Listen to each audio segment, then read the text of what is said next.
It's the Broadway Show. I'm Tamsen Fadal, and we are counting down to the new shows that spring will bring. Plus, we've got all the stars and all the biggest shows, so let's get going. Tony winner Daniel Radcliffe back on Broadway in Every Brilliant Thing. It's a solo play about the things that make life worth living. The audience is a huge part of a show every night in ways they don't. I feel like audiences, when you talk to people who go to the theatre but are not in the theatre professionally, like, people are always surprised when you say, like, oh, the audience is like the other actor in the play every night who makes a... But this play really distills that to, like, the nth degree. Like, it's billed as a one-person show and we talk about it that way, but in reality, if we've all done our jobs right, it should feel to the audience like they and I have made the show together every night, and theatre at its best is like, should feel like a real community effort, and hopefully that's what this will feel like.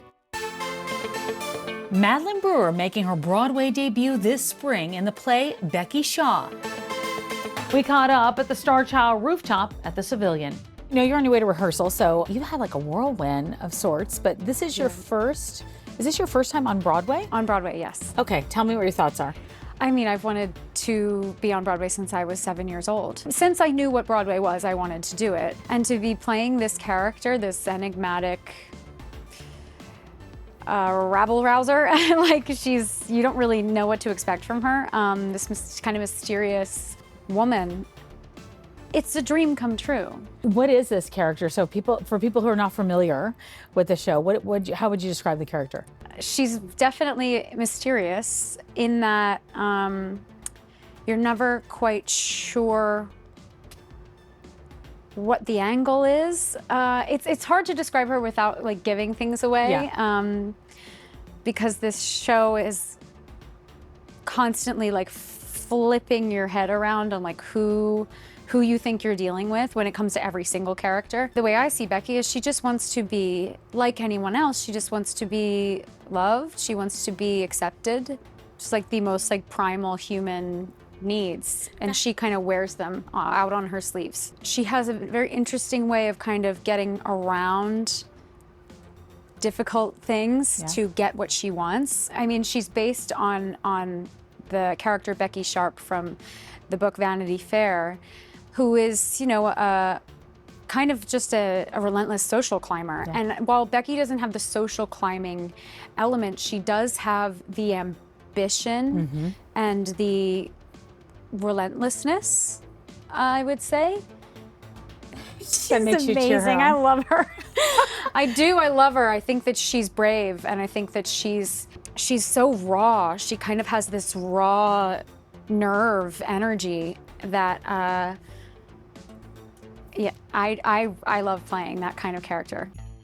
Dog Day Afternoon is on Broadway this spring. It's based on the Oscar-winning film that was inspired by the real-life New York bank heist during the sweltering summer of 1972. I think for both of us, the movie is hugely important. I mean, it's such a unique. I mean, it's an American masterpiece, you know, and I think it does require a bit of audacity. I think we really understand how sacred it is. We look at the film and the people who have told this story before with absolute and utter reverence. But I do have to say, this is really our own. This is really Steven's take on it, and it's got a lens on it, a specific New York lens that I think is modern and pertinent and exciting and funny and dangerous and really holds it with real reverence, but it's very different. It is an event, man. It is like, you know, this is not like when I'm working in small, like little black box houses. This is like a big night out, you know. It is a very exciting place to be in this theater. The music is cranked up, like things are moving around. The lighting is beautiful. We have this incredible design team. So it's just like, it's like very alive and very, it's, I don't know, deeply exciting. Like, it's an exciting play. Two huge Hollywood stars making their Broadway debuts this spring in The Fear of 13. It's the true story of a man wrongly sentenced to death, only to be exonerated by DNA more than 2 decades later. We caught up with Oscar winner Adrien, Brody, and Tessa Thompson. Well, it's a very American story, unfortunately. The work really, it's what I've been yearning to do, regardless of the medium. But I think on the stage, to be able to harness and inhabit this whole journey and the kind of endurance marathon that Nick and Jackie had endured, it lends itself for a stage play. Lindsay Ferrantino took Nick Yaris's real life story and what he communicates in the documentary by the same title, Fear of 13, and made it into this immersive, theatrical, profoundly moving and funny and delightful and scary piece all at once. If we make it through the night, if we get another day, if all is not yet lost, and there's something to be saved. Vampires are coming for Broadway this spring. It's a killer new musical, The Lost Boys, based on the cult classic 1987 film. Let's go ahead and send it out to Paul Wontorek. Gentlemen, Broadway producers, producing The Lost Boys. Where are the emotions right now?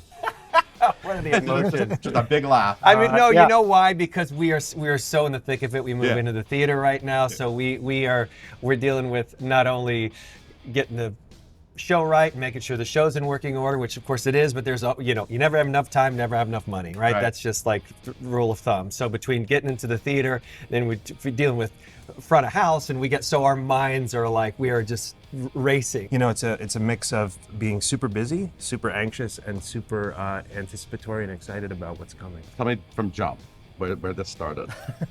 It's my fault. No, so like 25 years ago, I was in an ill-fated musical called Urban Cowboy. But during that time, I remember thinking, it's a shame this show isn't working, but the idea of doing a musical based on existing IP was interesting. And at that time, everybody wasn't doing it. Like, that wasn't the thing. Yeah. And I just thought, why isn't this one working? What is a movie that could work? And this movie, to us, kind of defined cool for our generation. Mm-hmm. Like, as we were coming up in the 70s and 80s, this showed that, like, vampires don't have to have British accents and flouncy shirts. Like, they can be sexy kids on the beach in leather. Yeah. And the biggest thing that we always talk about is we could see where this movie sang. Like, it made sense that it was living in such a heightened reality that it would make sense that people would break it into song, which is obviously the hardest thing when you're making a musical, to justify that. So long story short, 25 years ago, I tried to get the rights to do this. Warner Brothers quickly said no. Worked on it for a little while and then finally let it go. And then about 5-6 years ago, the movie was on TV a ton during COVID, and I called these guys and I said, you remember we had this idea? And Patrick, fortunately, had developed a really great relationship with Warner Brothers over the years. Yeah. And so I knew we could get a meeting, and we went and got a meeting, and we pitched our take on how we would bring this thing to the stage. I was lucky enough to see a reading of this musical, and I sat there and I was like, well, wait, is it about vampires? Like, there are characters that are vampires, but it's actually about so many things, which is so beautiful. It's amazing. Is it about vampires? What is this show about? It's about so much. It's about brotherhood. It's about family. The human condition. It's about finding your people. And vampires happen to be an obstacle for all of our characters as they try to figure out who they're meant to be with and who they're meant to surround themselves with. We laugh now when people say, are you guys nervous because vampire musicals don't work? And we're like, well, A, we're not doing a vampire musical. We're doing a musical that happens to have vampires in it. Right. And B, I think that's like saying, I've made this joke before, that like somebody could have said back in the day, well, a musical about a bunch of French guys revolting and a guy who stole a loaf of bread and they spin around on a turntable for 3 hours isn't going to work until it's done really well. Yeah. Like, our job has always we always say, we have to just make this undeniable. You're about to open this show at the Palace Theater, one of the biggest, most iconic Broadway theaters. What is the biggest dream of the next couple months? I hope that you leave feeling a sense of hope. And when I watch it, oftentimes a little something will catch me and I'm like, I'm gonna call my mom. Or like, I'm gonna call that friend tonight that I haven't talked to in a long time. And I think if we can accomplish that, if people can walk out with like the desire to be better and the desire to also be grateful for everything we do have on a daily basis, I know that sounds heavy, but that's great.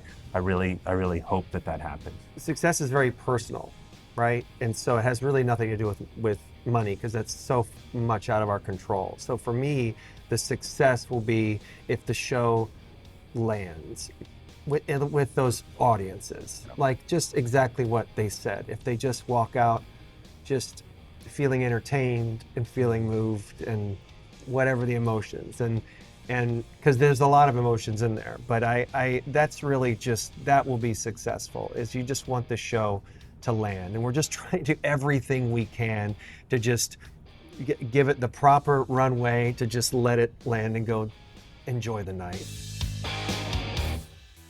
Get set to do the time warp again. The Rocky Horror Show is back on Broadway at the legendary Studio 54, and it features a big-time cast. When you take on a character that is loved and partly owned by the fans for many, many, many years, you do feel a sense of responsibility, but I feel like people don't want to see the same cookie-cutter performance or interpretation, and of course it never will be, because I'm not Tim Curry. I absolutely love Tim Curry. I love everything he's ever done, and what he did with Frank was an extraordinary thing. But of course, this is me. I'm Luke. One of the exciting things people are going to find out about this play is it's quite moving toward the end, but it's also a romp and it's dangerous. It's just such a wild blend of people's imagination and talents, and the version we're doing is really fresh. Watching the movie for me was much more than the glitz and glam of it all, right? Frank-N-Furter was creating something that he dreamed of. He wanted to have something that could love him, and he wanted to be loved. And he had a group that loved him as well. It's different, just like how the LGBTQAI community is, and we're wonderfully different. If you want to check out that show, head over to Broadway.com to grab yourself some tickets. This is a Broadway show, and we're back in just a few. Spring has just about sprung on Broadway. I'm Tamsen Fadal. We're taking a look at each and every one of the biggest shows. Let's get back to it. Oscar nominee and Golden Globe winner Rose Byrne and Tony winner Kelly O'Hara starring together this spring in the Noel Coward comedy Fallen Angels. We got to know the stars. Like a glass of champagne, this play. It's very much an escape from reality. It's the highlight. It's absolutely the draw card for me, is to spar with Kelly, and she's so brilliant, she's so funny. I'm really relying on her entirely, hanging off of her every word, literally. You know, I've not done that on stage before, to have a real rich relationship. It's about a friendship and all of the sort of complications of that. This play, this period piece, a story that was written, 100 years ago. It's a really cool thing to bring back. It was scandalous at the time, and I want to say, oh, how old-fashioned. And yet, there will be things in this play, I think, that still, for some reason, make people shudder. And so let's just keep doing it, and keep pushing those boundaries. Schmigadoon? It's the ultimate send-up of the golden age of Broadway. It's Schmigadoon, the brand new musical based on the hit Apple TV show. Hey there, Pete! Here's Beth Stevens with another edition of Building Broadway for us. You are a busy person, and you have two musical comedies, one coming to Broadway, one in its second year. Yeah. And they couldn't be more different. Death Becomes Her and Schmigadoon. How do you describe it to people who never saw the TV show, who have no idea what this word means? What is Schmigadoon? Schmigadoon is a contemporary love story where two people are having a little rut in their relationship, and they're trying to get past a certain thing, so they go on a retreat in the woods, they cross a bridge, and they end up in a golden age musical. And and it's why I love the show so much is like, if you love golden age musicals, if you love Broadway in general, I mean, this is a big old-fashioned Broadway musical in that big dance numbers, great songs, it's like, it feels like a classic musical that hasn't been done yet, but yet there's a character in it, Josh, who's one of the couple, who hates musicals. so you have this character that is like constantly talking about it. So like it feels like ages like 8 to 80 will love this show, because even if you love musicals or you don't, or you're on the fence, it's kind of like there's something for you. Yeah, it's a really fantastic piece. Let's talk about the Ballisters on Broadway. Tony winner Anika Noni-Rose in the starring role, and you don't want to miss it. Her name is Kira. She has moved in and joined this HOA that seems really lovely and really open and really welcoming until thoughts are expressed that are outside of the space that the president and some other people may want. The Broadway show is back in just a sec.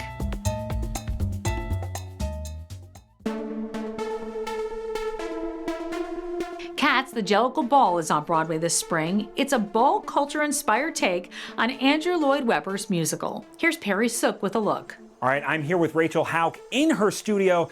And Rachel, if I can make my attention focus for 1 second instead of looking at all of the wonders you have around this office, what exactly does this entail, you know, to make it a ball, to have the ballroom? What were the specifics you had to incorporate? The runway.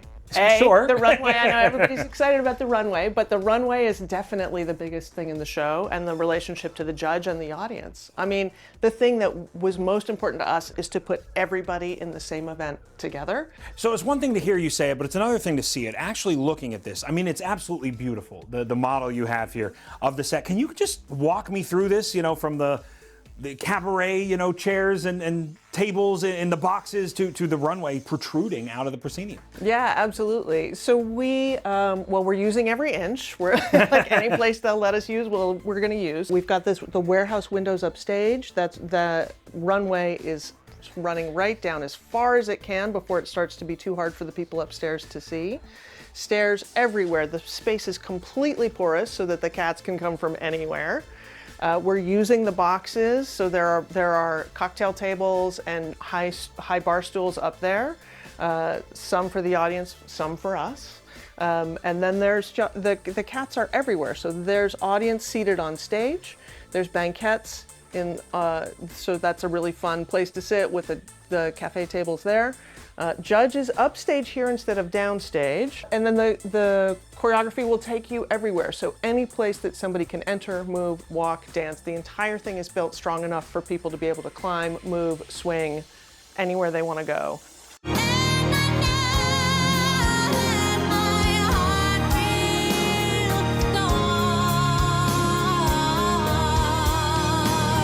Near, far, wherever you are, if you're looking for laughs, you'll want to check out Titanique. It's a musical parody based on the 90s blockbuster Titanic. It's me, Marla Mindell. I'm kidding. It's Connie Rassouli, the other mastermind of this brilliant production of Titanique. Welcome to my home. Here's our gorgeous rehearsal space at Lincoln Center, a place where we do not belong, but we've bamboozled ourselves in here like we did Broadway. We have the one, the only Miss Celine Dion. She's on vocal rest. She's not saying hello. She's just chilling in the corner. Love you, Diva. Coming over here is probably my favorite thing in this rehearsal studio, is basically what would Celine do? And it's everybody who's ever played Celine Dion. Pictures from the movie, inspo, inspiration, Celine backstage, all of our beautiful leading lady divas from all over the world. We love them. Then when you look over here, we've killed so many trees to put everybody's face up on this wall. And yeah, that's everybody who has ever done Titanique. Oh my God, is it the Miss Marla Mindell who plays Celine Dion herself? Oh, yeah. Do you want my autograph? Actually, I would love your autograph, man. Too bad. Oh, okay. We're going to Broadway, and it's just a dream come true. And we are so happy to be here. And I can't wait for the world to see what shenanigans we are up to.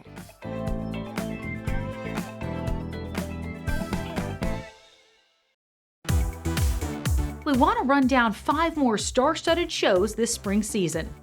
The revival of August Wilson's Joe Turner's Come and Gone returns to Broadway, starring Taraji P. Henson and Cedric the Entertainer.